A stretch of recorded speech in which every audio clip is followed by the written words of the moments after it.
사모하는 교회가 추구하는 5가지 목표가 있습니다. 그것은 보편적인 교회의 목표이기도 합니다. 첫 번째, 복음입니다. 올곧은 복음 선포로 하나님의 목적을 이끄는 교회. 복음의 중심은 구속사입니다. 예수님이 이 땅에 오신 목적은 그 구속사를 완성하시기 위해서 오셨습니다. 그러면 복음의 핵심은 예수 그리스도입니다. 로마서 1장 2절 4절 보겠습니다. 로마서 1장 2절에 보니까 이 복음은 가로쳐놨어요. 4절로 내려가다 보면 곧 우리 주 예수 그리스도시니라. 그 가로쳐놓은 그 부분은 예수 그리스도에 대한 설명입니다. 예수님이 이 땅에 어떻게 오셨는가에 대해서 설명해 놓고 있습니다. 그러니까 이 복음의 핵심은 예수 그리스도입니다. 다시 말하면 교회는 예수 그리스도를 증거하는 사명이 있습니다. 교회가 세상에 존재하는 목적은, 최종 목적은 예수 그리스도를 증거하는 일입니다. 여기에서 실패하면 교회가 존재할 이유가 없습니다. 지금도 그렇지만 오래전부터, 과거부터 이 복음을 흔드는 세력들이 있습니다. 그 가운데 가장 대표적인 게 복음으로 구원을 받는데 구원이 왜 기독교에만 있느냐? 다른 교단, 다른 종파에도 있지 않느냐? 구원을 흔드는 거죠. 이 종교를 평준화시켜요. 또 종교를 통합시킵니다. 불교, 유교, 무슬림 모두 종교는 동일하다. 스님이 주일날 와가지고 불법을 하고 강단에서 예수님 목사님들이 절에 가가지고 설교를 하고 괜찮다. 통합하자는 거죠. 코비드-19 때문에 더욱 세속화됐습니다. 더 많이 흔들리고 있습니다. 그뿐만이 아니라 또 종말론적인 세대주의자들도 있습니다. 무슨 일만 터지면 예수님이 오실 그 순간이 급박했다고 이야기를 합니다. 바코드 나왔을 때 666 그거 가지고 우리 그 가게 마켓 갔을 때 난리가 났었죠. 그리고 또 최근에는 예수님이 오신다. 날짜를 정해가지고 혼돈스럽게 했습니다. 백신을 맞으면 칩이 들어가지고 사탄 정부의 노예가 된다. 그런 일도 있고 끊임없이 이 복음을 흔들어요. 교회가 예수 그리스도를 증거하는 일들을 복잡하게 만듭니다. 동성애, 낙태 이거는 끊임없이 지금도 해결이 안 됩니다. 인간의 호소를 해요. 인간의 존엄성에 호소를 해요. 도덕적, 윤리적으로 그것이 맞느냐 맞지 않느냐 관계가 없어요. 인간은 존엄할 가치가 있다. 동성애를 하든 낙태를 하든 관계없이 존엄하게 대우를 받을 권리가 있다. 권위가 있다. 주장을 해요. 성경에 써있느냐 안 써있느냐 관계가 없습니다. 성경이 아니라고 하면 아니라고 외쳐야 되는데 성경이 예스하면 우리도 예스라고 이야기를 해야 되는데 성경이 아니라고 하는데 예스라고 그래요. 성경이 예스라 그러는데 아니라고 소리를 높이는 시대에 우리가 살고 있습니다. 복음 하나 지키는 일도 어려운 시대입니다. 너무 어려워요. 1970년에 이 미국이 그때는 이 낙태가 불법이었습니다. 법으로도. 1973년 그 유명한 거죠. 로데 웨이드 판결. 이걸로 낙태하는 것이 허용이 됐어요. 많은 주에서 낙태를 자유롭게 했습니다. 6월 24일 날 대법원에서 판결 난 거 전부 알고 계시죠? 낙태는 불법이다. 이 판결 내렸어요.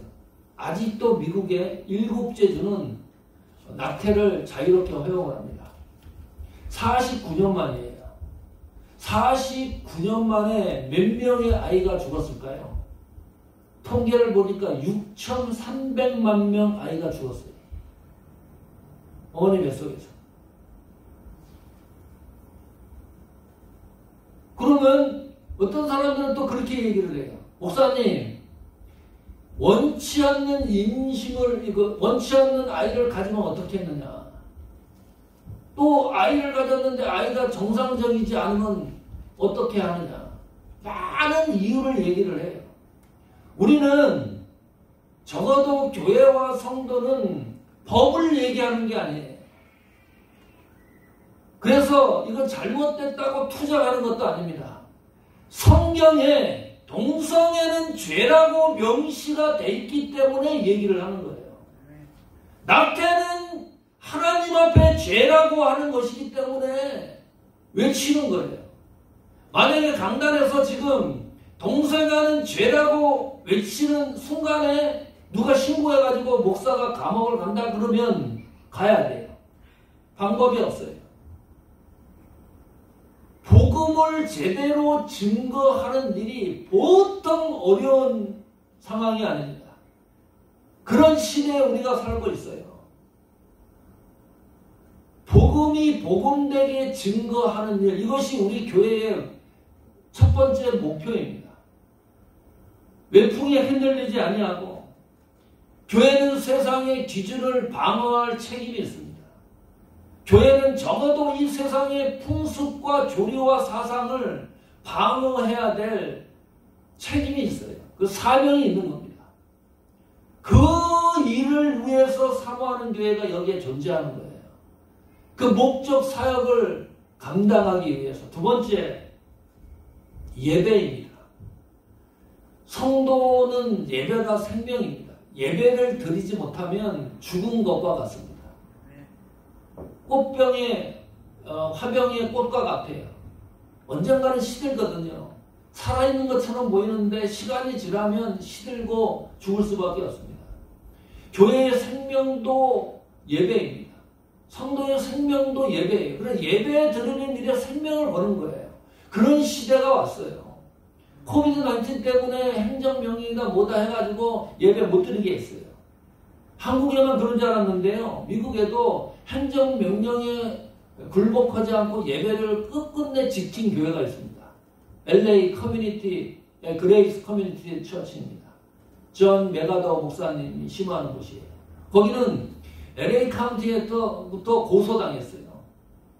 계속 고소당하고 싸웠어요. 예배를 쉰 일이 없어요. 결국은 LA 카운티가 졌어요. 판결에. 예배를 생명처럼 드리는, 예배를 통해서 신앙을 구체화하기 때문입니다. 예배를 통하지 않고는 우리 신앙을 구체화할 수가 없습니다. 로마서 12장 1절입니다. 그러므로 형제들아 내가 너희 하나님 모든 자비하심으로 너희를 권하노니 너희 몸을 하나님이 기뻐하시는 거룩한 산 제사로 드리라. 이는 너희의 드릴 영적 예배니라. 하나님이 기뻐하시는 예배. 이 예배의 초점이 내가 아니라 하나님에게 있는 거예요. 하나님 영광 드리는 것이 예배의 초점이에요. 예배드리는 자세가 거룩한 산 제사예요. 제물입니다. 구약시대는 예배드릴 때 제물이 죽어야 됐어요. 번제를 해서 불에 태워져서 그래야지만 하나님이 그 예배를 받으셨어요. 지금 신약시대, 지금 현대는 제물을 하나님 앞에 드려서 예배는 드리지 않지만 성경이 어떻게 얘기합니까? 거룩한 산 제사로 드리라. 쉽지 않아요. 대충 드릴 수 없어요. 그냥 편하게 드릴 수 없는 성경 말씀입니다. 거룩한 산 제물로 드려라. 이게 무슨 말인가요? 삶을 드려라. 주일날만 예배드리지 말고 일주일 동안 하나님과 동행한 그 삶을 주일의 교회로 가지고 와서 드려라. 일주일 동안 하나님과 동행한 삶이 없으면 하나님이 그 예배를 받지 않는다. 쉬운 문제가 아닙니다. 그냥 주일 하루 와가지고 일주일 동안 하나님과 교제하고 동행하는 일도 없고 와서 예배 드리고 자기 만족해서 가는 것은 하나님이 기뻐하시는 예배가 아닙니다. 영적 예배입니다. 신비한 걸 강조하는 게 아닙니다. 뭐 방언을 한다든지 뭐 기도 시간에 누가 쓰러진다든지 그런 것을 얘기하는 게 아니고 더 좋은 표현은 합당한 예배입니다. 제대로 된 예배를 드려라. 기억하십시오. 예배는 공연이 아닙니다. 예배는 강연도 아닙니다. 강연 들으려면 뭐하러 교회로 와요? 유명한 강사들이 너무 많습니다. 유튜브에 뒤져보면. 아이는 어떻게 키워야 되느냐? 부부끼리 싸우면 어떻게 해소가 되어야 되느냐? 돈은 어떻게 벌어야 되느냐? 온갖 것들이 다 나와 있어요. 예배는 음악회, 콘서트장처럼 드리는 게 아닙니다. 예배는 하나님에게 드리는 거예요. 내가 기쁘고 내가 즐거우면 그걸로 끝나는 것이 아니라 내가 삶을 들여서 이것이 하나님 앞에 영광이 되느냐 안 되느냐 관건이 거기에 있어요.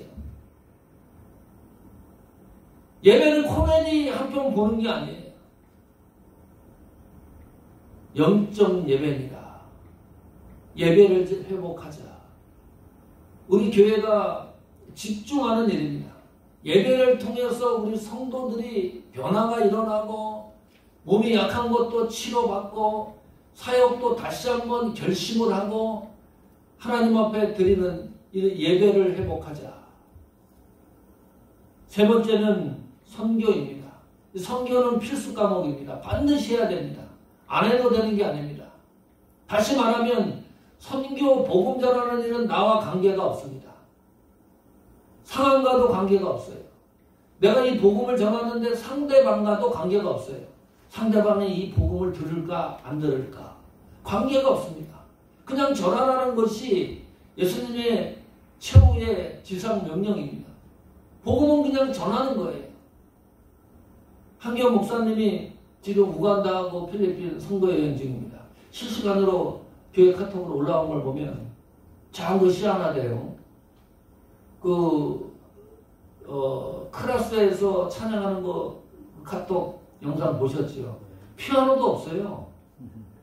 뭐 기타도 없는데 뭐 시원한 북 같은 거 하나 두들기면서 찬양을 하는데 그렇게 막 뛰고 기쁨이 넘쳐서 그런 지역에 복음이 들어가서 그런 친구들이 하나님 앞에 영광 돌리는 것을 보니까 참 감동입니다. 우리가 주력하는 것이 멕시코 선교입니다. 박영지 선교사님과 협력해서 최선을 다하고 있는데 이러다가는 우리 교회를 여기에 먼저 세우는 것보다 선교 지역의 교회를 먼저 세울 수도 있겠다. 그 생각도 들고 선교할 수 있는 기회를 우리 교회를 통해서 자꾸 주시는 것은 축복입니다. 한 목사님이 좀 선교 뛰고 있는 것도 자세히 몰랐는데 최근에 알고 얼마나 또 우리 교회에게 주시는 복음 증거의 기회를 주시는 거니까 선교를 통해서 세상을 품은 교회 이것이 목표입니다. 네 번째 리더입니다. 차세대 리더를 세우는 거예요. 자, 차세대 리더를 세우면 주일학교, 중고등부 청년들이 조직이 되고 움직여야 돼요. 그런데 그것보다 더 중요한 것은 이 교회 안에 믿음의 어른이 존재해야 됩니다. 그래야 리더를 키울 수 있습니다. 그 믿음의 어른을 통해서 기도하는 것은 이렇게 하는 거구나. 섬기는 것은 이렇게 하는 거구나. 봉사는 이렇게 하는 거구나. 헌신은 이렇게 하는 거구나. 시청과 교육을 시키는 것이 믿음의 어른입니다. 믿음의 어른이 교회에 존재하지 않으면 차세대 리더를 키울 수도 없고 건강한 교회가 될 수도 없습니다. 건강한 교회가 될 수 없으면 당연히 차세대 리더를 키울 수가 없어요. 저는 여러분들이 교회에서 존경받는 믿음의 신앙인이 되기를 축복합니다. 아멘. 전설적인 사모하는 교회의 믿음의 모델이 되기를 축복합니다.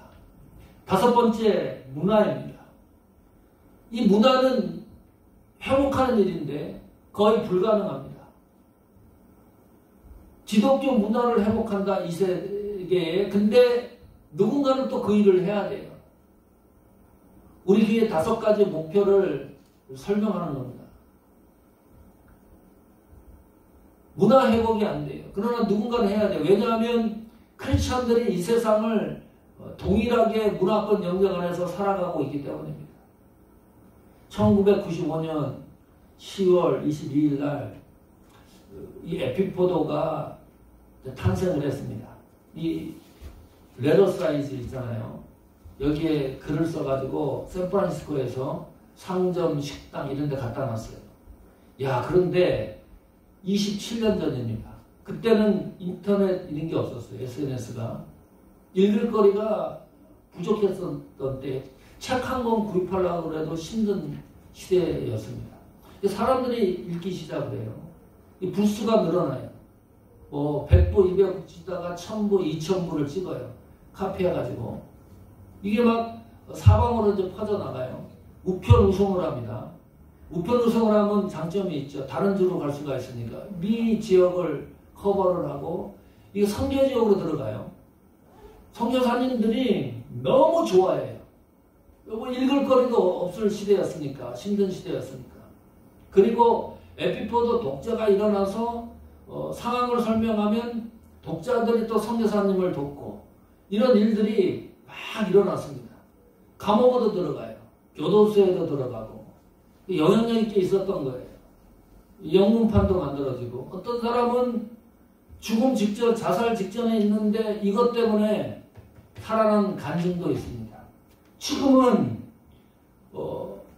성경 공부 교재로도 쓰고 사용을 하고 박영기 선교사님 같은 경우는 스페니쉬로 번역해서 아주 알차게 사용하고 있습니다. 영어로도 번역이 되고 그러다가 문학상 공모하고 예술상 공모합니다. 문학 전 장르죠. 시, 동시, 수필, 소설, 평론 모든 전 장르의 작가를 발굴해요. 지금 27년 26회째니까 한 100여 명이 120명이 됩니다. 작가 발굴한 게 화가, 음악, 작사, 작곡, 미술 전 영역에 걸쳐가지고 이 일을 하고 있어요. 문화 영역인데 우리 교회의 아주 특이한 사역의 방향 중에 하나입니다. 이 일을 하고 있다는 것이 기적이에요. 기독교 단체는 일반 단체와 비교해서 문학 영역이요 굉장히 낙후되어 있습니다. 예를 들면 일반 단체에서는 문학성 공부하면 5,000불, 10,000불 주는 데도 있어요. 기독교 단체에서 상금을 그렇게 많이 주는 곳은 거의 없어요. 26년 동안 집행한다는 건요, 선교를 아프리카 급하거든요. 문화 이쪽에는 별로 관심이 있다 그래도 순차적으로 보면 맨 마지막에 있는 거니까 너무 힘든 거예요. 그 일을 27년까지 했다는 거는요, 그냥 밑 빠진 독에 물을 갖다 붓는데 어느 날 물이 차는 거예요. 조금씩. 이것이 우리 사모하는 교회가 추구하고 있는 5가지 목표입니다. 이 5가지 목표는 빌립보서 1장 8절의 말씀을 성취하기 위해서입니다. 내가 예수 그리스도의 심장으로, 예수 그리스도의 심장이 뛰는 교회, 예수 그리스도의 심장이 뛰는 성도를 구성하고 그것이 목적이 되게 하는 것이 우리 교회의 지향점 방향성입니다. 자, 예수 그리스도의 심장이 뛴다. 이것을 말씀의 표현대로 하면 어떤 거죠? 바울은 자기 심장을 갖고 있는 게 아니고 예수님 심장이 있다는 거예요. 더 좋게 표현을 하면 예수님 심장으로 심장 이식 수술을 했다는 거예요. 바울 사역의 시초가 뭐냐? 예수님 심장으로 일을 하는 거예요. 예수님 심장으로 내가 가슴이 뛰기 시작하면 어떤 일들이 벌어지는가를 확인하려고 합니다. 예수님 심장이 뛴다는 말이 뭔가 바울식으로 얘기를 하면 갈라디아서 2장 20절입니다.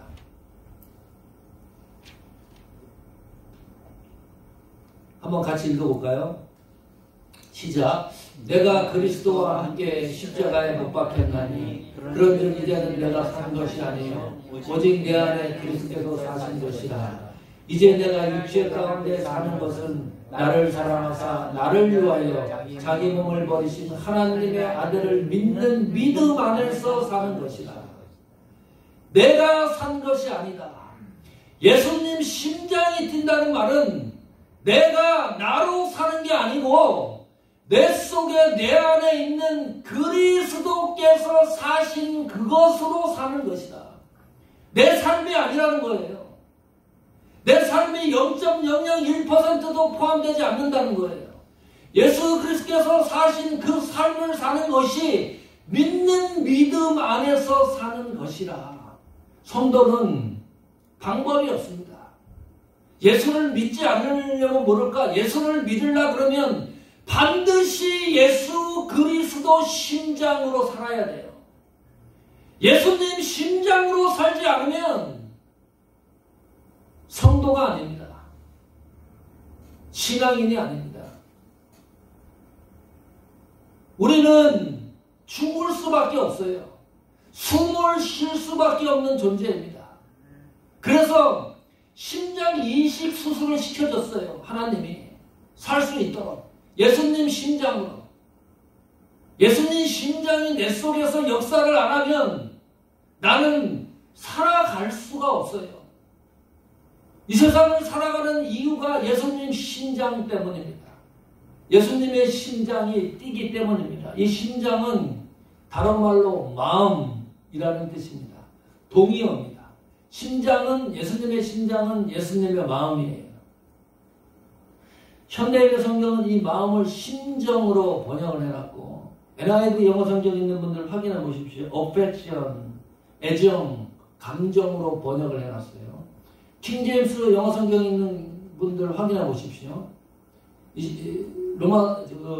빌립보서 1장 8절 예수 그리스도의 심장을 뭘로 표현을 해놨는지 bowels, the bowels of Jesus Christ 창자로 번역을 해놨어요. 이 마음을. 희한하죠?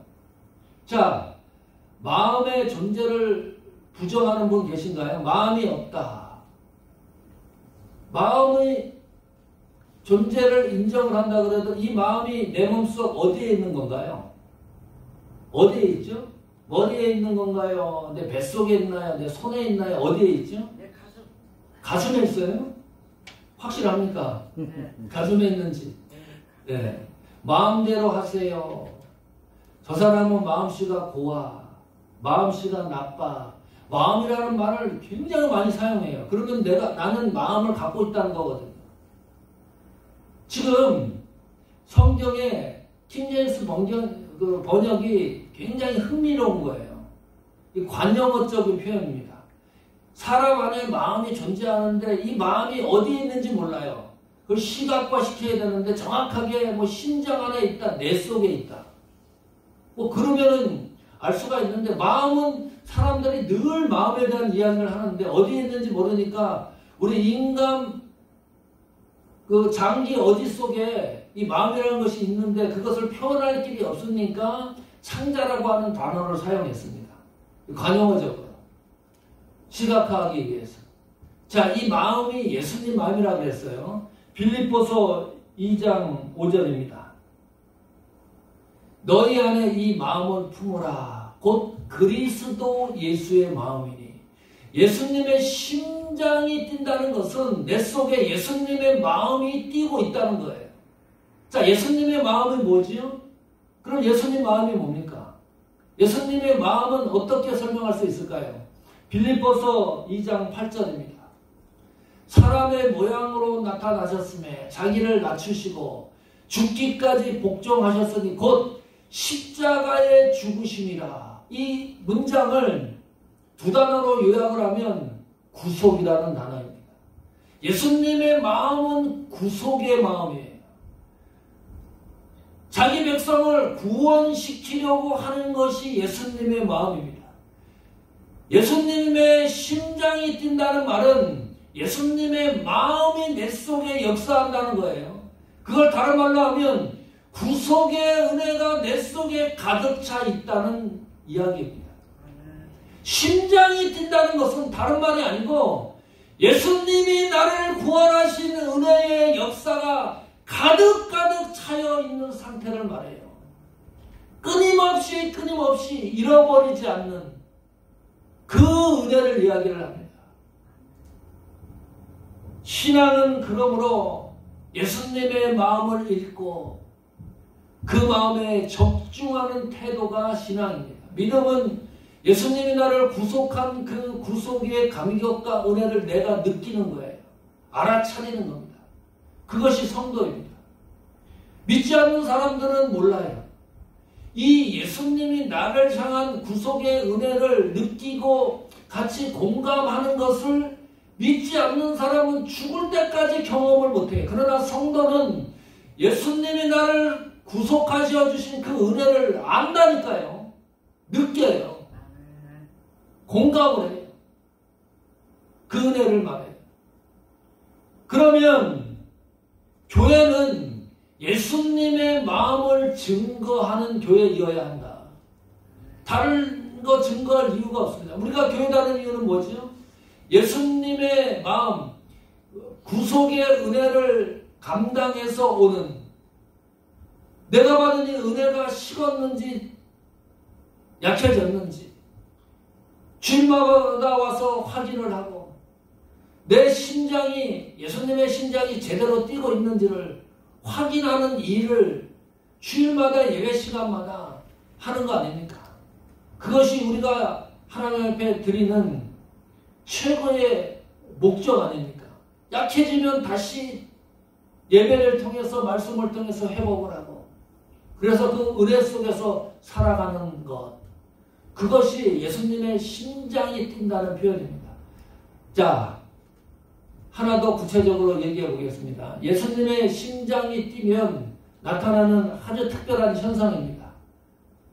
사도 바울은 예수님을 믿지도 않았을 뿐더러 예수가 죽었을 때 그 가짜 예수가 잘 죽었다 이렇게 생각을 했어요. 끊임없이 예수 믿는 사람들을 핍박하려고 했습니다. 그날도 예수 믿는 사람들을 핍박하기 위해서 다메섹 도상으로 가다가 이상한 경험을 해요. 사도행전 26장 15절입니다. 내가 대답하되 주여 니시니까 주께서 가라사대 나는 내가 핍박하는 예수라. 이 말씀으로 완전히 사도 바울이 변합니다. 예수님의 심장을 이 순간에 이식을 해버려요. 예수님의 마음을 100% 신뢰하고 믿게 돼요. 이상하죠? 이 문장이 뭐 이렇게 대단한 문장입니까? 내가 대답하되 주여 니시니까 주께서 가라사대 나는 내가 핍박하는 예수라. 바리새인들은 율법을 너무 잘 알고 있습니다. 하나님 존재에 대해서 하나님이 스스로 표현할 때 이런 표현을 해요. 나는 스스로 있는 자라. 이건 하나님만이 사용하시는 표현이에요. 스스로 있는 자가 될 수가 없잖아요. 이 표현은 하나님이 자기 자신의 존재를 나타냈을 때 하는 표현, 고정된 표현입니다. 다른 사람은 쓸 수 없는 표현이에요. 그런데 그 표현을 사도 바울이 너무 잘 알고 있어요. 하나님은 스스로 있는 자다. 그런데 사도행전 26장 15절에서 그 음성을 듣는 거예요. 여기 우리말 번역은 내가 핍박하는 예수라고 되어 있는데 영어 성경도 그렇고 헬라어 성경도 그렇고 나는 예수라. 이 문장이 먼저 앞에 사용됩니다. 그리고 내가 핍박하는 그런 어순으로 되어 있어요. 나는 예수라. 깜짝 놀랄 수밖에 없지요. 이 이야기는 나는 스스로 있는 자라. 그 말과 같은 거예요. 이 말씀을 듣고 사도 바울이 변하는데 예수님의 심장이 뛰기 시작을 하는데 어떻게 변하느냐? 빌립보서로 다시 오십시오. 빌립보서 3장 8절입니다. 같이 읽겠습니다. 시작. 또한 모든 것을 해로 여김은 그리스도 예수를 아는 지식이 가장 고상함을 가느라 내가 그를 위하여 모든 것을 잃어버리고 해로 여김은 내가 그리스도 예수를 아는 지식이 가장 고상함이라. 완전히 변했어요. 바울이 이렇게 변할 수가 있는가? 모든 것을 배설물로 여겼다. 다른 성경은 똥으로 여겼다. 해로 여겼다. 이런 일이 가능합니까? 빌립보서 3장 7절 볼까요? 그러나 무엇이든지 내게 유익하던 것을, 여기는 보다 구체적입니다. 바울에게 유익했던 그 모든 것을 내가 그리스도를 위하여 다 해로 여겼다. 똥으로 여겼다. 예수님 심장이 뛰는 사람들이 나타나는 삶의 태도입니다. 이것이 안 나타나면 아직도 나는 예수님의 심장 이식을 하지 않고 있는 상태예요. 예수님의 심장이 뛰면 모든 것, 내게 유익한 모든 것들이 해로 여기는 그 말씀의 놀라운 비결이 내 속에서 역사를 하게 되는 거예요.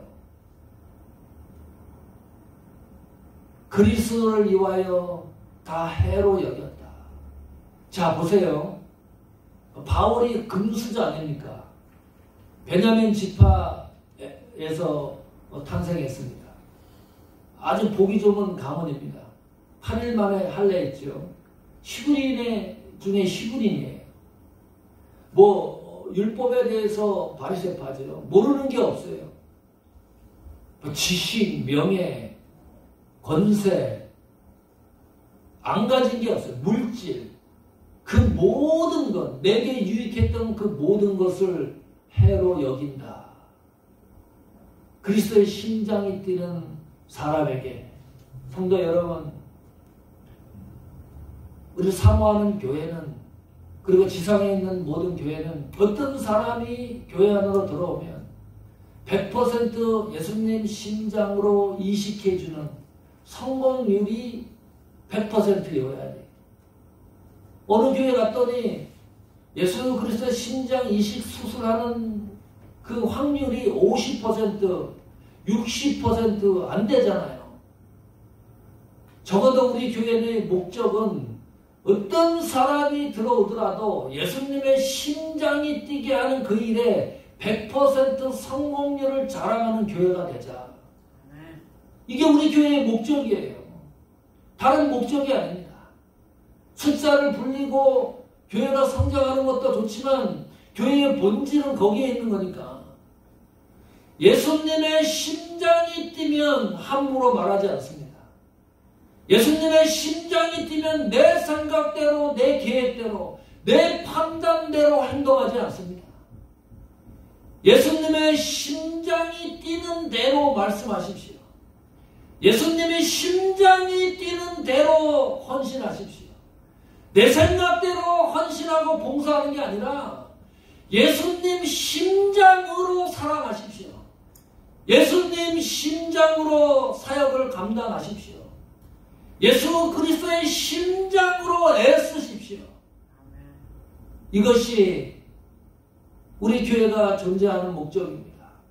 예수님의 심장이 뛰는지 다시 한번 확인하시고 다시 한번 마음에 끈을 조여서 예수님의 심장이 뛰는 신앙과 사역으로 우리 교회가 하나님 앞에 영광 드리는 일들이 충만하기를 축복합니다.